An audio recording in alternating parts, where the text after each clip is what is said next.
Allies or Enemies by Peachiibunnii, Chapter 13. Summary. Hello again. There is literal death in this chapter. Not too graphic, but deeply disturbing and gross themes from a monster eating a human. Please don't force yourself to read all of this. It's 6,400 plus words and dark. It only gets darker from this point on, with some deep diving into lore. Be gentle with yourselves, drink some water, take breaks. I saw a couple of you read the last one all in one sitting. Don't do that again. I worry for you all. Now that the warning is out of the way, I'm assuming that's supposed to be warning. Now that the warning is out of the way, please enjoy as much as you can. I totally didn't read it all in one go. Anyway, you guys look after yourself. Anyway, let's go. With how comfortable and tired Green was, it was hard to believe he suggested going home.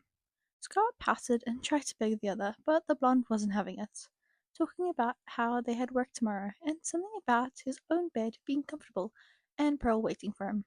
Scar didn't push though, only patting and whining in a joking manner. Green left before the sun had gone down, but it was setting fast. The more it went down, the more Scar worried Green may run into some monster attack. He sat in his living room, basking in the warm atmosphere Green had left behind. He wished the blonde would come over more often. Stay the night, stay forever. Scar frowned, missing the other's presence as soon as the memories weren't enough anymore. A text pulled him from his thoughts. Glancing at the screen, his phone had been left on the table, untouched, for hours while he did Green's work for him. Green, 7:48 p.m. Made it home safely. Green, 7:48 p.m. I could practically feel your anxious thoughts as soon as I left. Scar, 7:48 p.m. Can you blame me? What if someone attempted to kidnap your cute little face? I would never forgive myself. Scar watched Green type, and stopped typing multiple times. Scar thought for a while he'd done something wrong, but upon seeing the text, his face flushed red. Green, 7:51 p.m. You think I'm cute? Scar swallowed, pressing his phone to his chest. He sighed softly, the reply catching him off guard. He pulled his phone back to stare at the message, faltering slightly.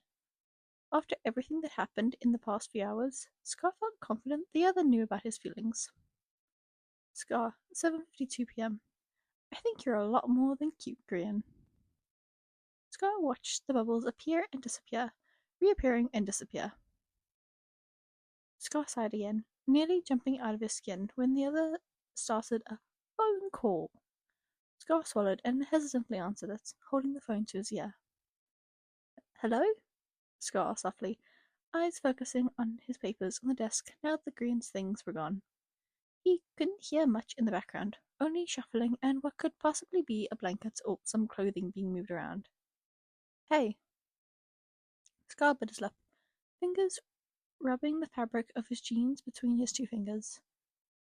You called me, Scar stated awkwardly, unsure why the other decided to have a phone call rather than just message back and forth. I wanted to hear you call me cute. His tone sounded mischievous, but it made Scar laugh nonetheless. Is that why you called me now? Scar asked teasingly. Moving to stand up. It was late, and they did have work. You needed to change and get ready for bed. Not because you missed me, or missed my voice, or regret going home and wished you'd spend the night. If you want to confess, now is the time, Green. Scar held a playful tone as he made his way to his bedroom. He put the other on speaker and set his phone on the bed while he changed. The other line was silent while he rummaged, honestly thinking it had hung up before he finally replied. So get this right.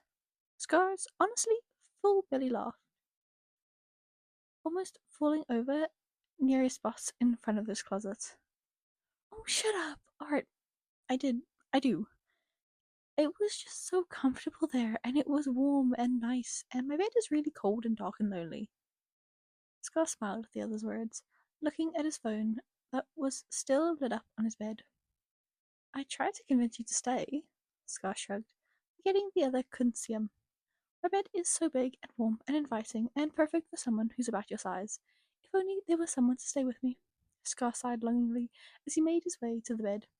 He turned his light off and shifted to crawl under the blankets himself.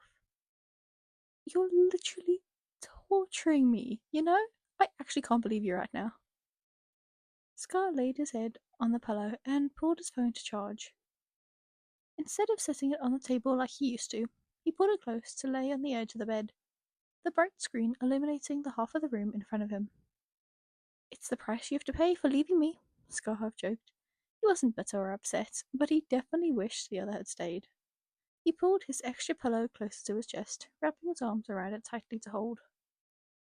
I'm sorry. Scar noticed the other sounded upset. He heard more shuffling and what sounded like Grian flopping down aggressively on the bed. When he spoke, he was much closer to the phone. I would have stayed, but after today, I think I got too scared. I talked about things I don't even mention to my sister, and you were amazing. And I thought if I had stayed longer, I would have ruined something or messed it up, and I don't know how I would ever be able to see you again without me being weird and, or, like, and I don't even know what I'm saying. It was obvious the other was frustrated. Scott kind of smiled at this, though, understanding what he meant. No, I know what you mean, Scott replied with a sigh. He couldn't kiss Grian tonight for that reason. They work together. Not to mention Scott is quite literally a secret superhero, and if Grian ever found out, Grian would want to know why it was hidden. Or maybe he'd be estranged to the idea. Maybe something would happen to Grian. Scott didn't like the endless possibilities of horrid outcomes, but thinking of Grian's smile and laugh made his chest ache. What once was adoration and love for a human who lit up his world was replaced with a dull ache of longing for something he couldn't have. You do? Scar pressed his face into the pillow, pretending it was Grian's hair. I do. I think I feel the same way about you, in the way you feel about me. Grian was quiet for a long time. Long enough, Scar thought he scared the other. He was tempted to immediately blurt out a love confession just to have it done and over with, just to get it out and to relieve the weight crushing his chest. Can we go slow? Scar's tired and slanted eyes snapped open. Huh? He asked softly. Confusion clouded his mind, but hopefulness bloomed in his chest. The crushing weight was thrown away at the mere implication of starting something. I want to see where this goes.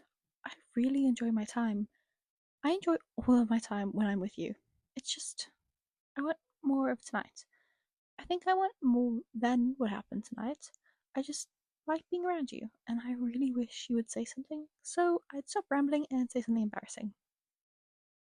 I want to take you on a date, Scar bursted out, his face bright red immediately after he even said it. If if you'll allow me. I mean, if you said you wanted more of tonight, and I more than any way, and Scar rolled off, burying his face into the pillow to hide his embarrassment. When? Scar kept breaking up, going through a roller coaster of emotions. Anytime you want, Scar said in a serious tone, but it only pulled a loud snort from Grian on the other line. He heard shuffling that he only assumed was Grian rolling around. The thought put an even bigger smile on Scar's face, imagining Grian laughing and full of life while rolling around on his bed over a dumb joke. You absolutely suck at flirting.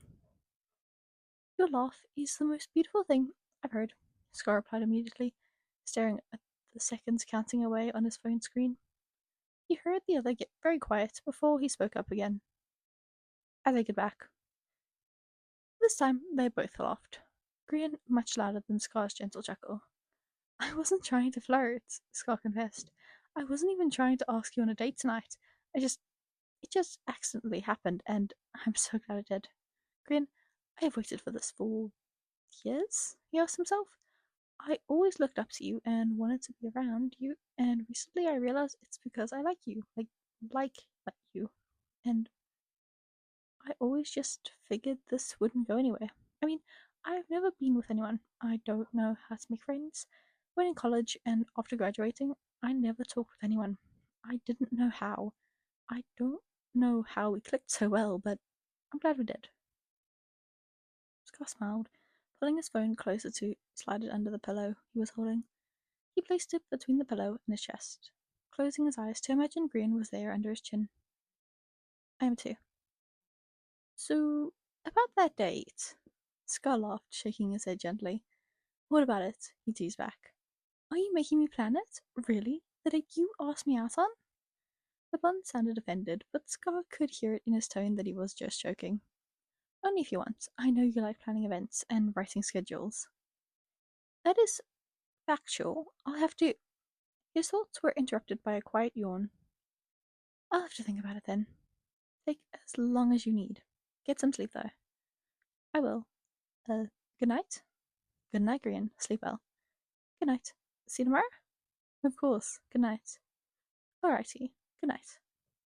Scar smiled, unable to help a small laugh. Are you actually going to go and sleep, or are you just procrastinating hanging up because you miss me?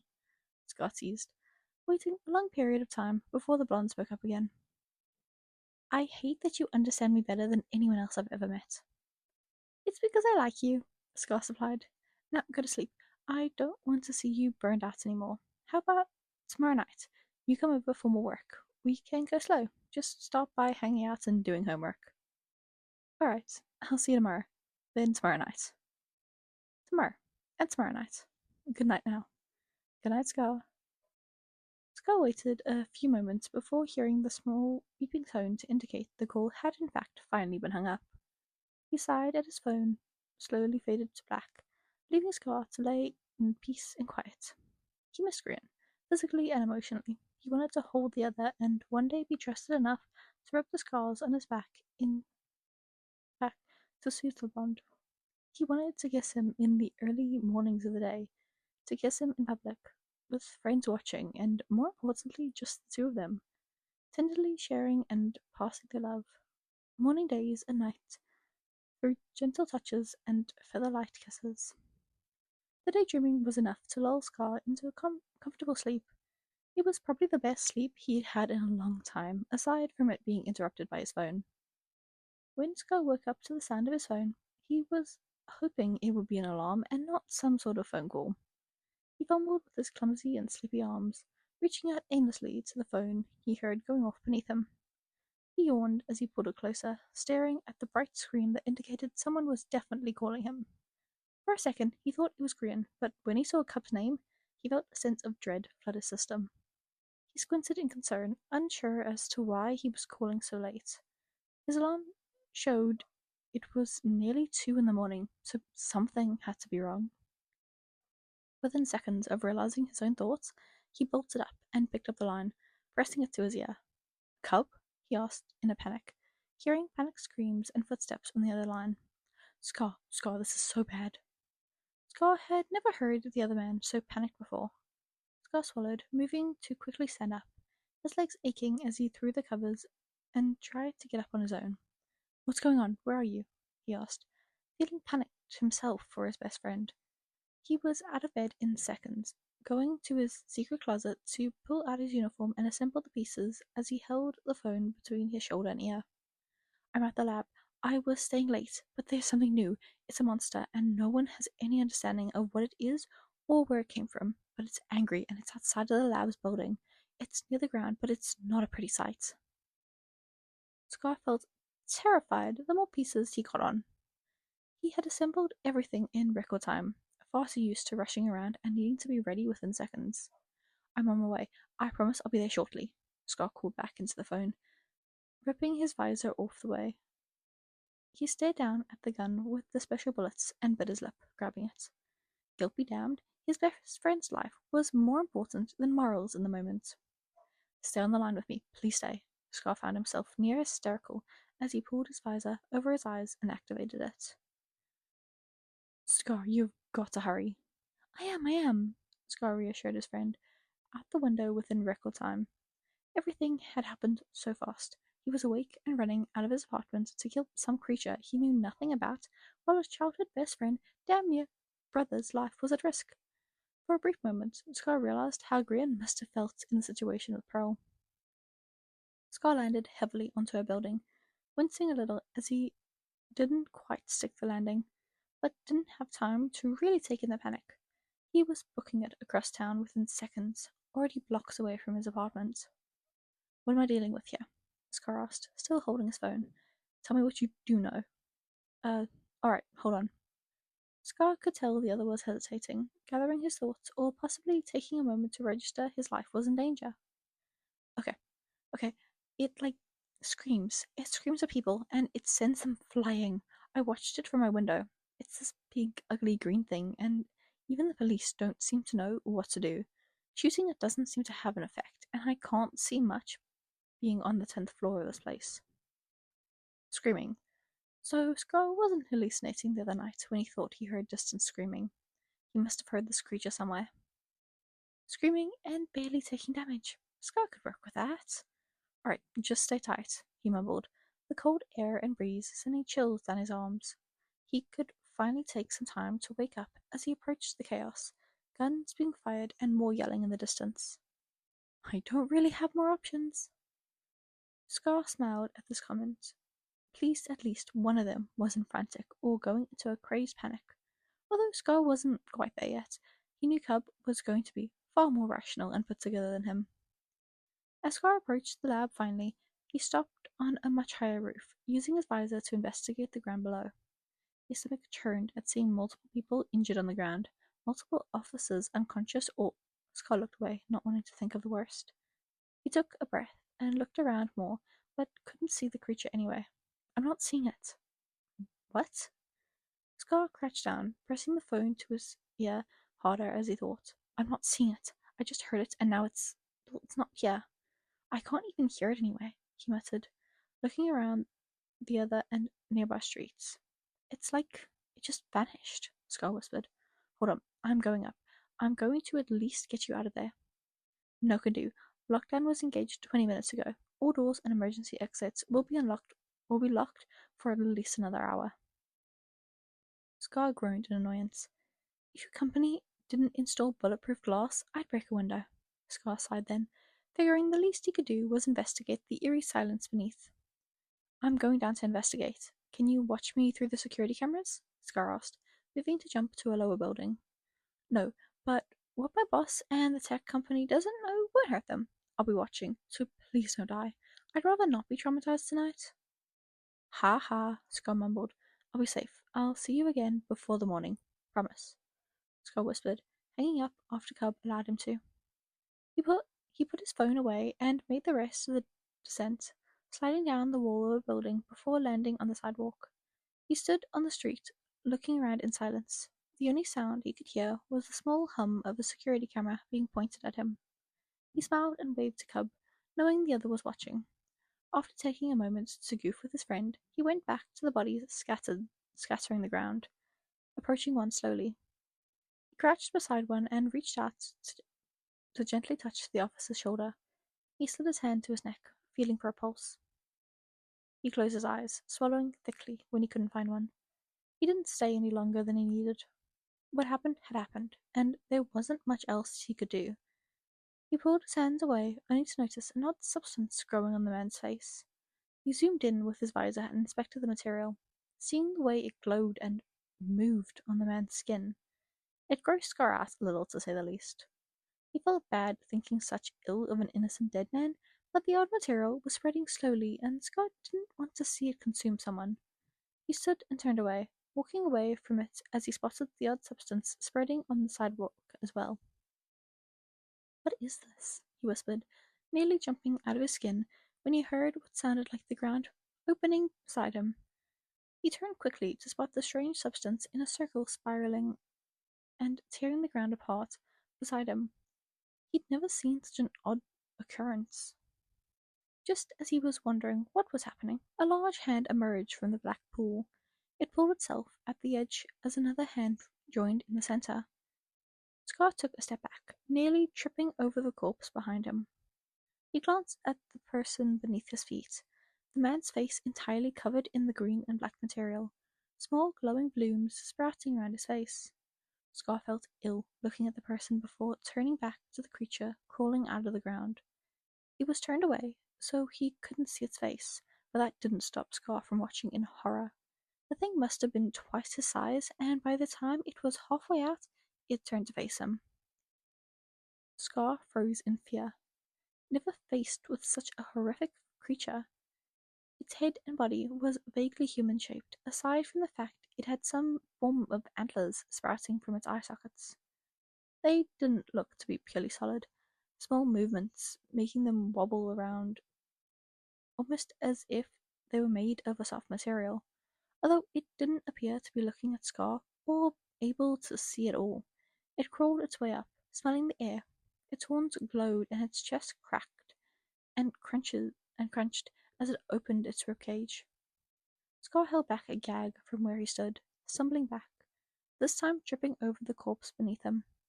He landed with a quiet thud that alerted the creature entirely. In this position, Scar could only watch in horror as it stepped out of the pool entirely now, making its way to the corpse in front of him. It crouched in front of him and smelled the air, letting out a soft grumble noise. It then turned to the corpse and began eating the officer. The corpse long since turned into the group's green substance from before.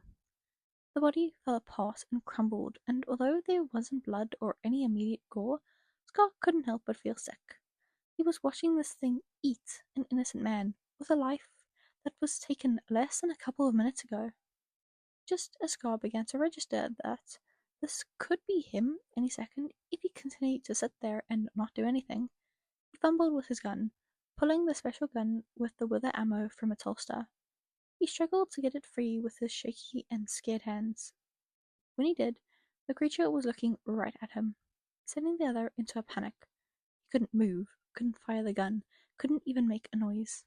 He allowed this thing to breathe over the corpse and crawl its way to him, smelling the air as it went. Just as he accepted the fact he would die in seconds, he heard a gunshot go off, and a cloud of smoke appeared above the creature's head. The creature growled and raised his head to scream in pain, shaking the ground around Scar. Scar's state of shock was broken, leading him to fumble with his gun as he scrambled to at least sit up on his feet. He moved to stand up, attempting to aim his gun with shaky hands. He didn't get very far in this endeavor, feeling something grab him around the chest that sent him flying into the air. He flinched, realizing not only had he been picked up, but was in fact being carried. He glanced up to spot the masked anti-hero. Scar's face lit up, his hands coming around to place them over Exelqua's. "You're back!" Scar laughed happily, half hazardously being dropped onto a nearby roof. He landed with a roll, staying on his knee until he saw Exelqua turning in the air to land a few feet from him. Scar grinned, standing up quickly to walk over to him. "Exelqua, I'm so glad." He was cut off by the avian giving him a pissed expression and a rather aggressive punch across his face. It was enough to stun the hero into a shock, lifting his hand to hold his face. "Don't think you're forgiven so easily," the anti-hero muttered, glancing at his left wing before rubbing his wrist after the punch. His wing had a noticeable spot with smaller feathers. They were growing back, although for now there was a noticeable disheveled spot. "I only came because I know you wouldn't be able to handle a warden on your own," he muttered bitterly, walking past the hero. Scott turned, still holding his cheek. He glanced down at his feet before looking at the other's wing again. It wasn't raised as high as his right one, still likely sore. He flew a little clumsily before, and even now is preventing strain on the appendage. "A warden?" Scar asked, moving to slowly follow the blonde to the ledge. He looked down to see the creature from before, moving onto another corpse to eat away at more flesh turned green substance. Scar swallowed, turning his head to look away. "That thing," he gestured obviously to the creature below them. "You about died. Even children in the Undercity know not to mess with those things." He pulled his gun from his back, using the scope to see the situation better. Scar frowned.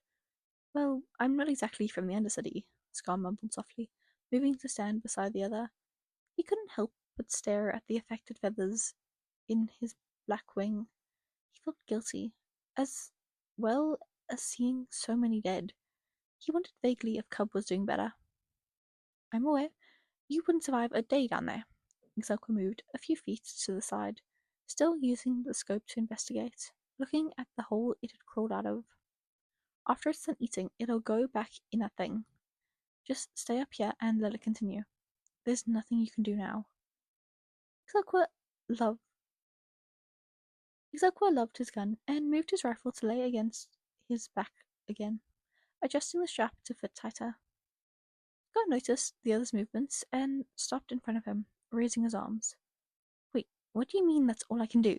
What are you going to do? He asked. Exaqua,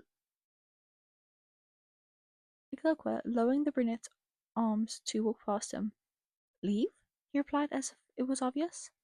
What? Scar asked, turning to follow. He grabbed the other's wrist and pulled him back so they were face to face.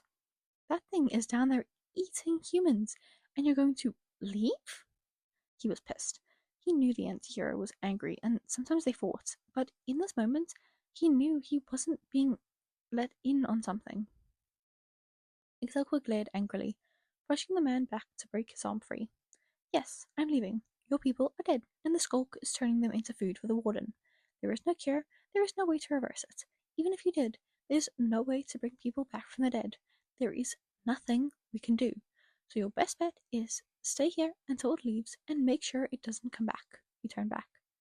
How on earth am I supposed to do that? Scar snapped, obviously unable to handle something this severe. Zelqua groaned, raising his wings in frustration.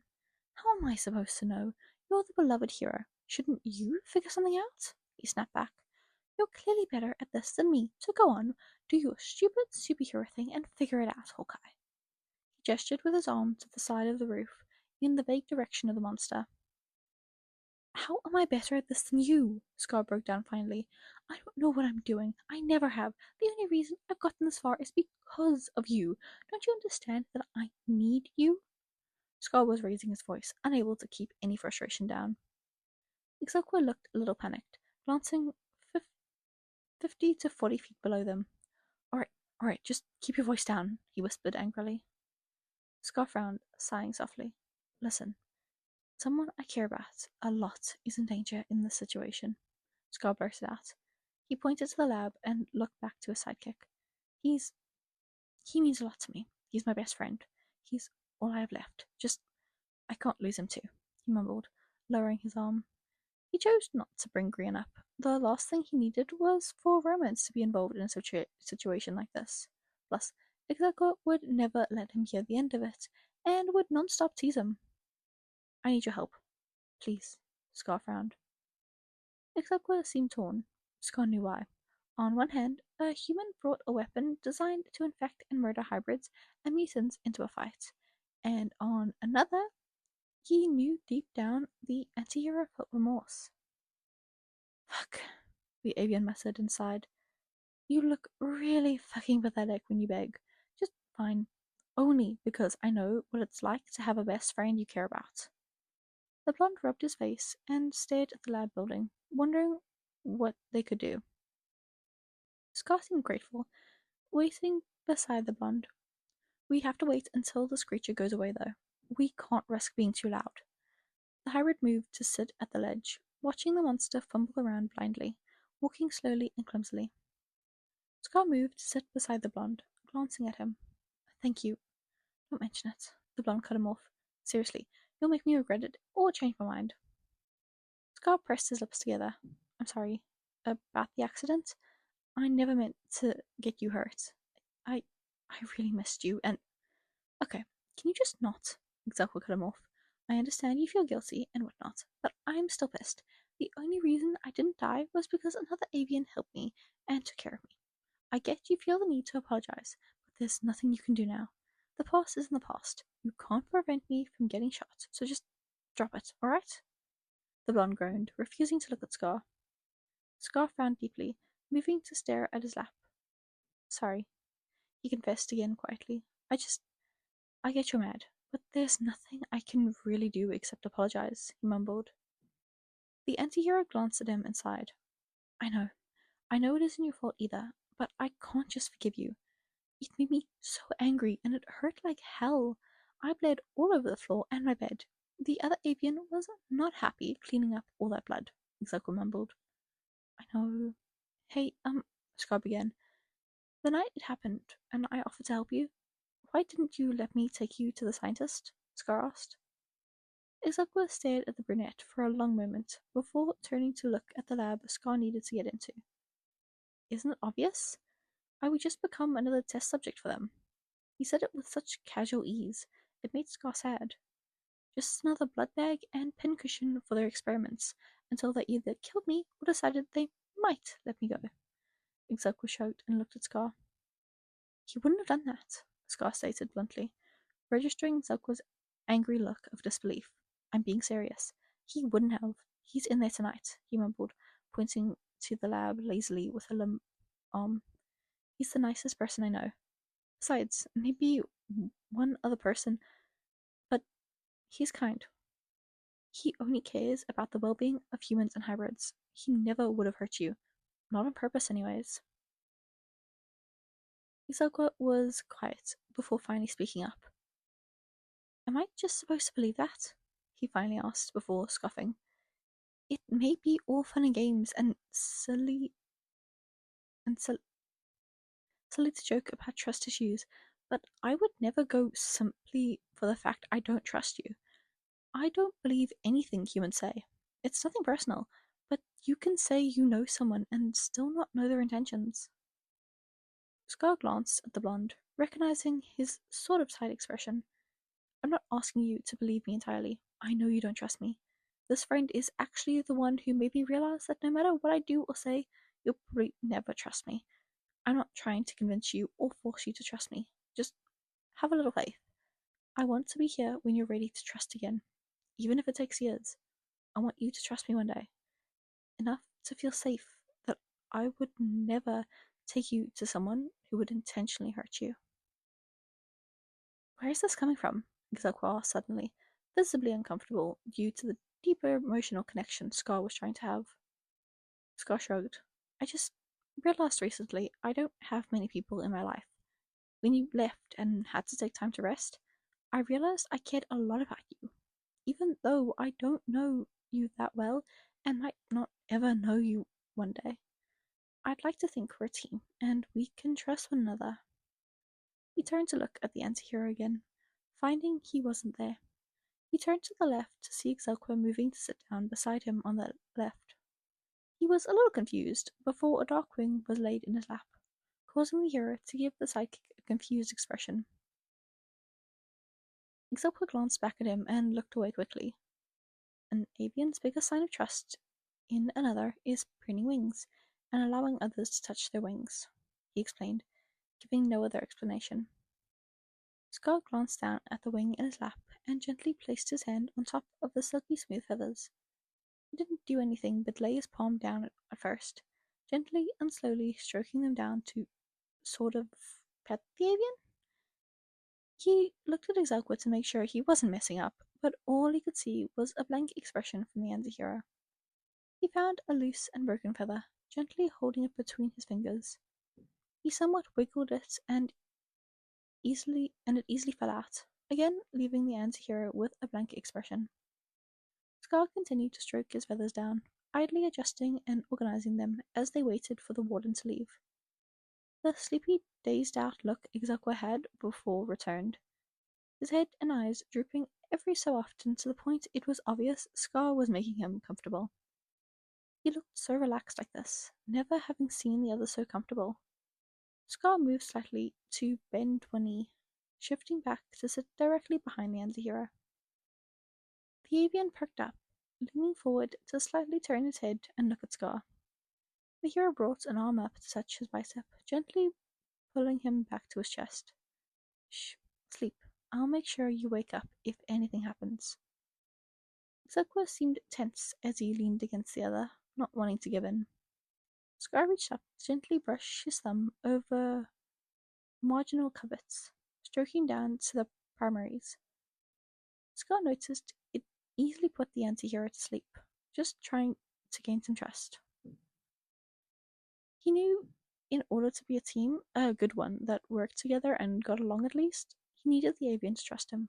It likely wasn't going to be easy, but Scar was ready to take on that challenge. Luckily, after nearly half an hour of trying to block out the sound of the creature, it made its way back into the hole it came out of. The strange material, skulk, disappearing as well. There were no real traces of the officers who had passed, besides the remaining skulk, but Scar could stand to ask the avian later. He gently shook the blonde's shoulder, getting a gentle cooing noise from the other. The clockwork chirped softly and moved to sit up, stretching a little. He pulled his wings down and out of Scar's face as he looked beneath them. Is it gone? He mumbled softly, staring at the ground beneath them, not seeing the hole any more. Scar nodded softly, smiling behind the avian. It just went back below the ground. Do you think it's safe to rescue the people inside now? Scar asked. Executive nodded and moved to slide off the ledge, dropping a couple of feet before easily gliding down. Scar quickly followed, slowly and quietly sliding along the edge of the building instead of attempting to jump. Executive stepped forward to investigate the skulk scattered on the ground, where a handful of people passed away. He frowned and turned to look at his hero. Call for backup. It's likely safe to open the doors. I'm going to leave, but he trailed off. I'll stay awake for a little bit, just in case it comes back. It usually eats and then rests for a long time. I'd say you have a few days before it comes back. Thank you, Scum mumbled. Could you help me? To learn more, I mean? Tell me how these things work? Explain further.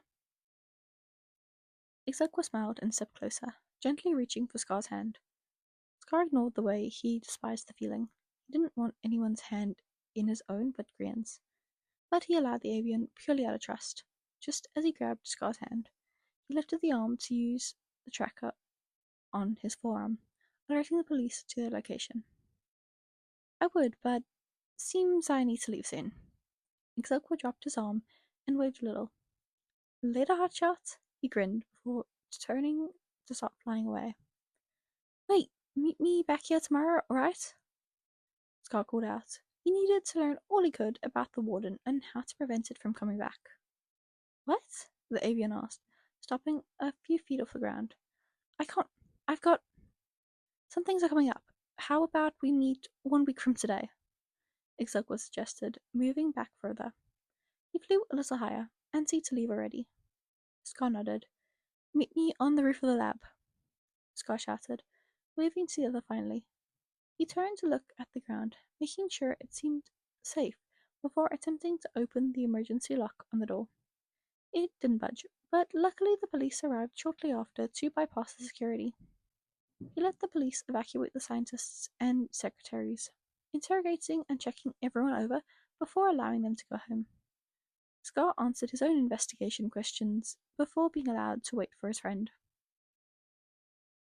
As soon as he spotted Cub leave, he immediately pulled the other into a tight hug. He sighed against Cub's shoulder, hugging him close. Cub wasn't much of a hugger, but allowed Scar the reassurance he needed. I'm so glad you're safe, Scar mumbled, pulling away before anyone saw or overanalyzed the interaction. I'm glad you came when I called. Sorry to scare you like that, Scar mumbled. Cub mumbled. Don't apologize. I'm glad you did. I'm glad you're okay, Scar mumbled, never feeling so relieved in his life.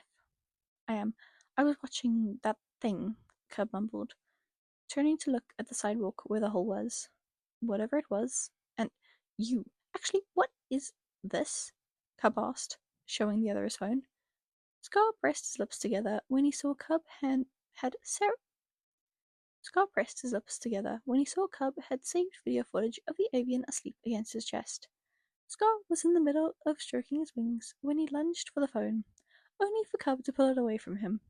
Delete that! Oh, that's so silly. I love that. That was cute, though.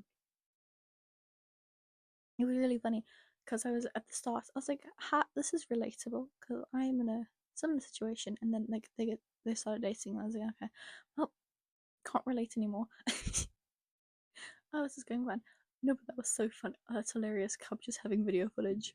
It's like I caught you red-handed, Scar. Love that. It's so silly. Anyway, they're so funny to me. I will see you guys. I hope you guys enjoyed this one. I will see you in the next one. Bye bye.